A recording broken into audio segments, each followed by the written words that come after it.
clear. This was an execution. I know it.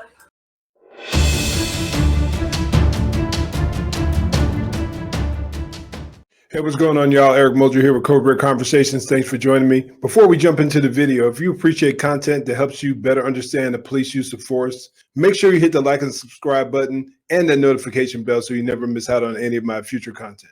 Make sure you visit CodeRedConversations.com. Our new website is up and running. Go to the shop, pick up some new merchandise, some of our latest gear so you can support our mission. In today's video, we're going to be discussing the news regarding the Andrew Brown police-related shooting. Now, there isn't a ton of information that has been released to us, the general public, but there's a lot of discussion. And once again, as always, as usual, there are a lot of assumptions that are made. There are protests that are taking place in Elizabeth City, North Carolina, but very little answers. We're going to jump into this video and I'll comment here and there.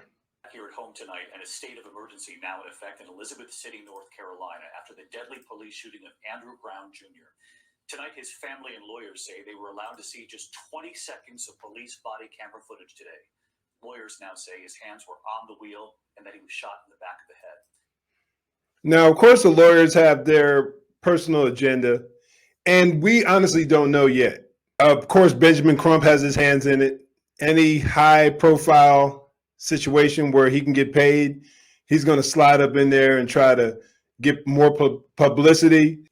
But for some reason, and it could be various reasons, it could be legal issues. Matter of fact, I heard the sheriff make reference to the reason they hadn't released the body cam footage to the public yet was because the district attorney didn't want it released yet because it might hinder the investigation, which is understandable.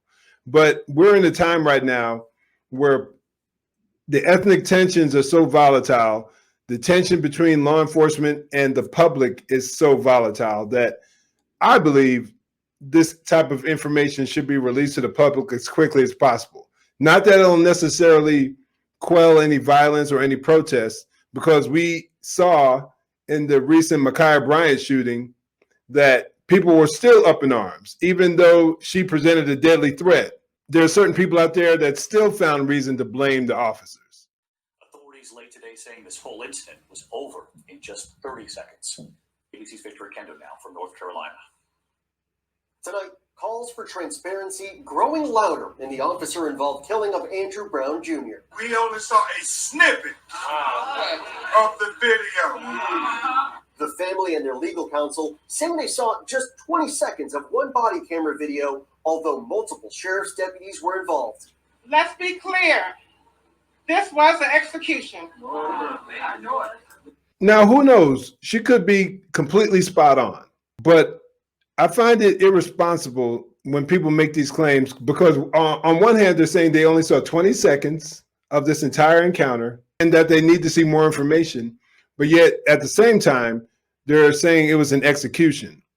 The police officers were there for justified reasons. They were serving a warrant. I think it was a drug-related offense. And I'm not sure of the details, if there were any more details involved. So they were there for a justified reason. But to make a statement like an execution, I think that might be irresponsible based on the little information that was released, even to them. Andrew Brown was in his driveway. Andrew had his hands on his steering wheel. They run up to his vehicle shooting. It's like we against all odds in this world. My dad got executed just by trying to save his own life. Following days of peaceful protests, I'm seriously looking forward to seeing all of the body cam footage or more of the body cam footage released, so we can have a clear picture of what happened, why the officers responded the way that they did. and demands for transparency. Elizabeth City is now under a state of emergency in anticipation of the video's public release. According to the Pasquotank County Sheriff's Office, deputies and a local SWAT team were executing a search warrant at Brown's home Wednesday morning. In the application for the search warrant, authorities stating that they believe Brown was using his home to store, package, and distribute narcotics, and 2 vehicles to store, traffic, and distribute them. Brown's neighbor, Demetria Williams, claims he was driving away when deputies opened fire. He's trying to get away. and they're actually shooting at him. Okay, right there, that can demonstrate an area of concern. Maybe I misinterpreted it, but they made it seem as if he was just sitting there and they came up on him shooting. But the neighbor said he was trying to get away. Now, if that's true, was he backing out quickly? Did he put another officer or a citizen at risk? These are the questions that should be asked.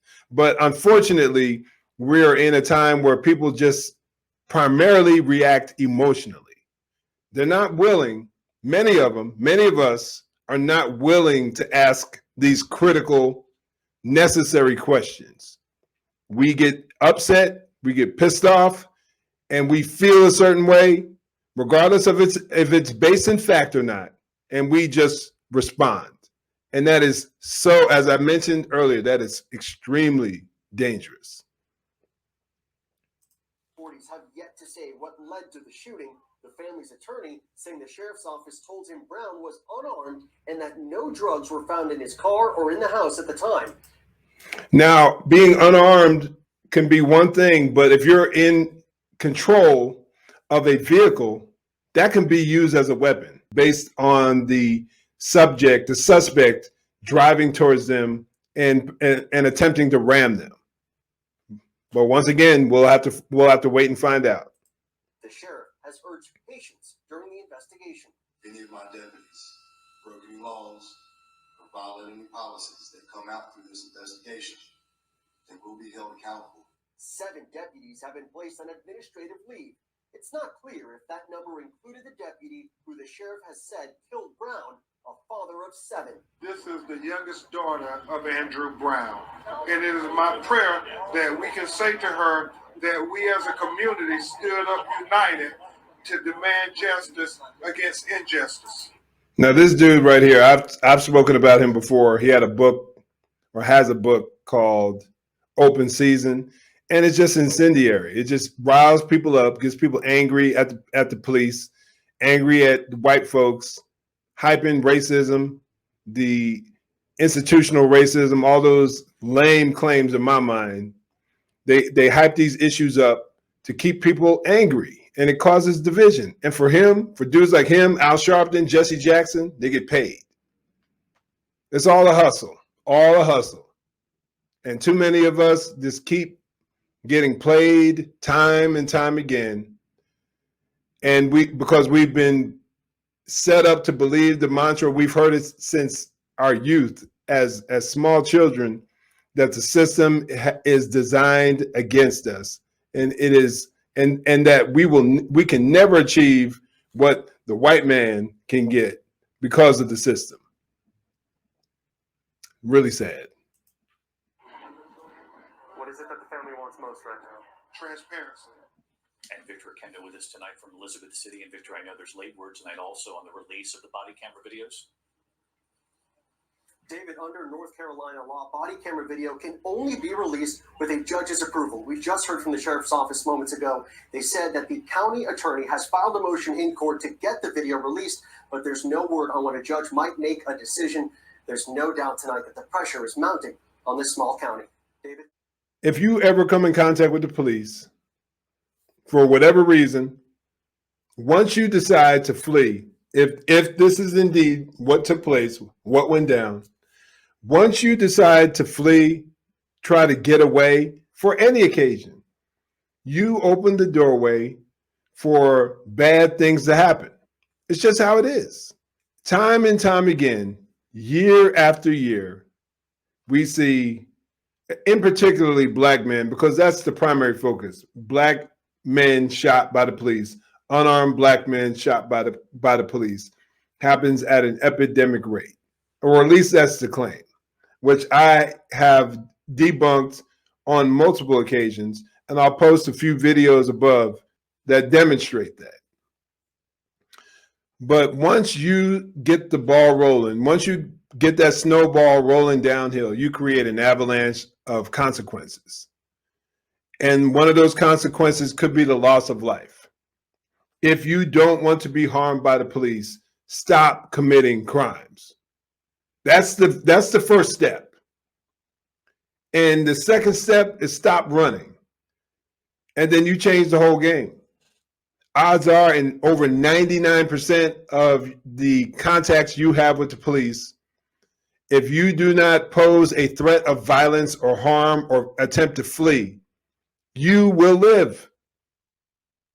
That's just the reality of it. So I just wish, I hope and pray that somebody listening to this will wake up and consider what I'm saying, so that the next time you come in contact with the police, you won't be foolish like that. You won't make a dumb mistake. You'll stop your life of crime. And then if you come in contact with them, you won't run.